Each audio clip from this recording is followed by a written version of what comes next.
guys, happy Wednesday. We're gonna go ahead and get started.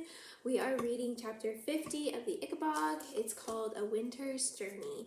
So if you remember from yesterday, the group of four, Daisy, Bert, Martha, and Roderick, they have started off to the marshlands. So no harder journey had been made in all of Cornucopia's history than the trek of these four young people to the marshlands. So it was the hardest journey that has ever been in history.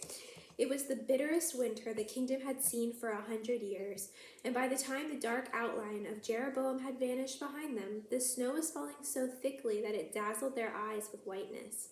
Their thin, patched clothes and their torn blankets were no match for the freezing air, which bit at every part of them like tiny, sharp-toothed wolves. If not for Martha, it would have been impossible to find their way, but she was familiar with the country north of Jeroboam, and in spite of the thick snow now covering every landmark, she recognized old trees she used to climb, odd-shaped rocks that had always been there, and ramshackle sheep sheds that had once belonged to neighbors. Even so, the farther north they traveled, the more all of them wondered in their hearts whether the journey would kill them, though they never spoke the thought aloud. Each felt their body plead with them to stop, to lie down in the icy straw of some abandoned barn and give up.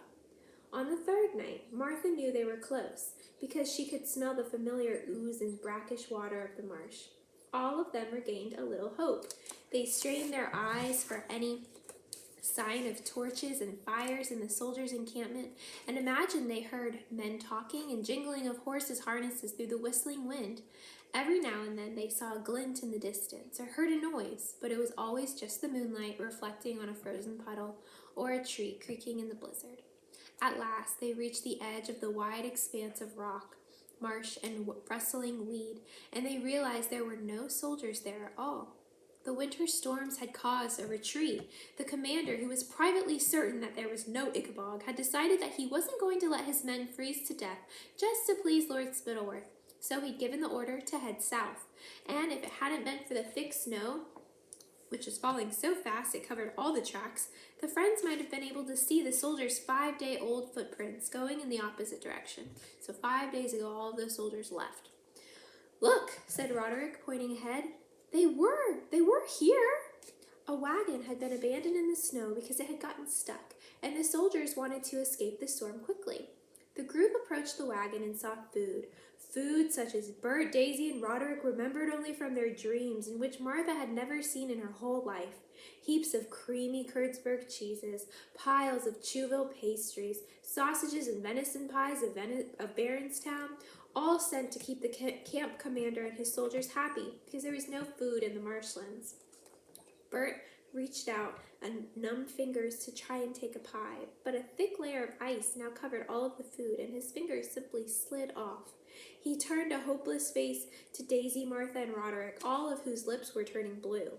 Nobody said anything. They knew they were going to die of cold on the edge of the Ickabog's marsh, and none of them really cared any longer. Daisy was so cold that to sleep forever seemed a wonderful idea. She barely felt the added chill as she sank slowly into the snow. Bert sank down and put his arms around her, but he too was feeling sleepy and strange. Martha leaned up against Roderick, who tried to draw her under his blanket. Huddled together beside the wagon, all four were soon unconscious, and the snow crept up their bodies as the moon began to rise.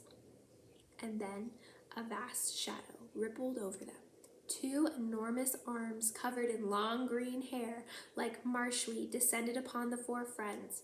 As easily as if they were babies, the Ickabog scooped them up and bore them away across the marsh. Okay, so this is a picture of what just happened. The Ickabog scooped them up. Okay, and then there was a picture before. A vast shadow rippled over them. Okay, so that's a plot twist for sure. Tomorrow we're going to read chapter 51 and maybe chapter 52 because they're really short. It's called Inside the Cave. So we will see what happens next. That was a short chapter. Awesome. Okay, have a wonderful day. I miss you guys. I love you. Goodbye.